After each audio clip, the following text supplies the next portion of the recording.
This is the Ausom Leopard electric scooter. Now, the entire experience of receiving the scooter and putting it together was a breeze.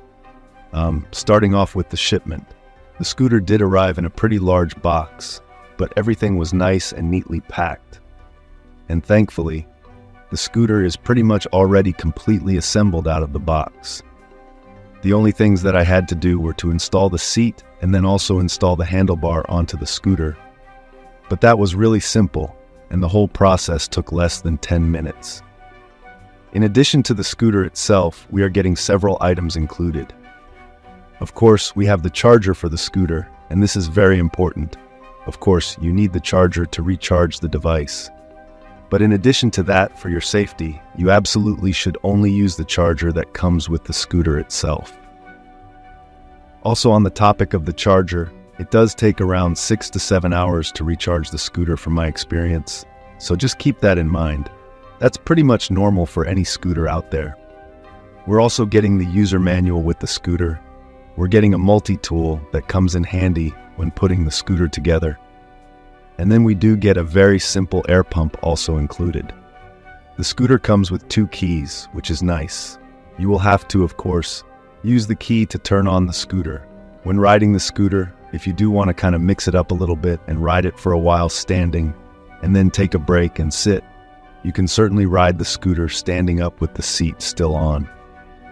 The scooter can go up to 32 miles per hour, and it is powered by a 1,000-watt brushless motor, so it is very powerful and does a great job, especially going uphill.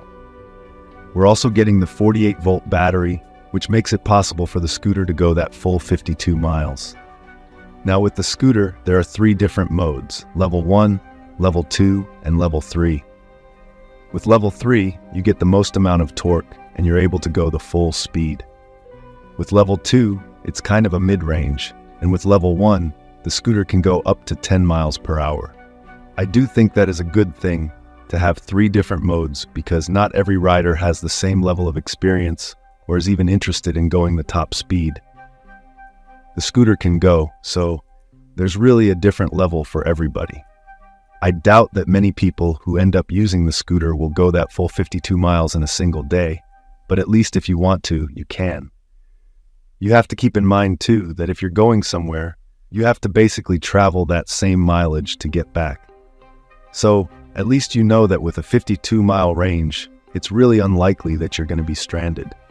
If you're just going on short rides here and there, then at least you won't have to recharge the scooter every time you use it. It might last you for a full week before you even have to plug in the charger again. Not only is this scooter made of high-quality materials, but it also looks really cool.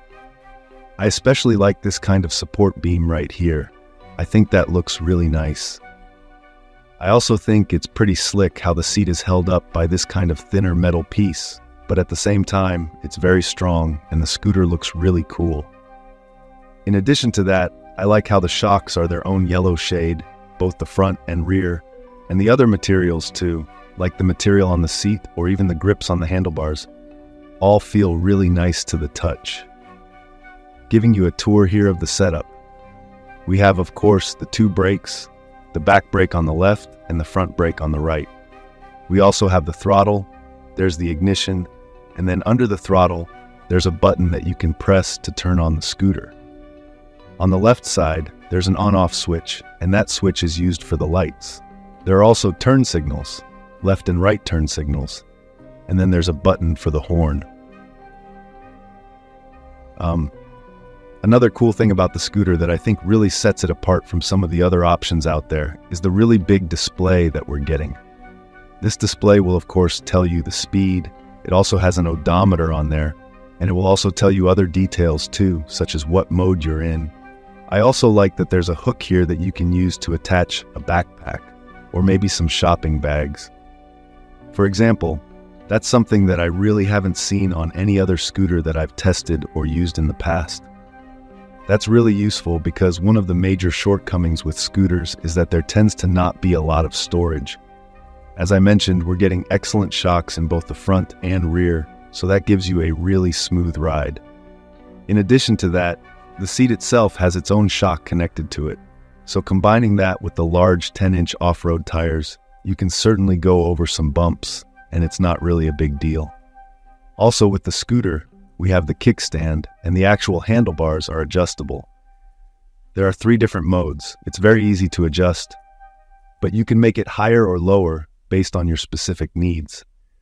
This is also very important because if you're going to be riding the scooter sitting down on the seat, you are going to want to have the handlebars lower compared to if you were riding the scooter standing up. Then you want the handlebars to be higher. So it's very nice that we can easily adjust the handlebars. Overall, the design of the scooter is pretty simple. In the middle here, we do have the door for the battery to charge, so you can easily plug in right there and charge the device. I like how there's a cover on that charging port as well to keep out dust and dirt. This is the Ausom Leopard electric scooter.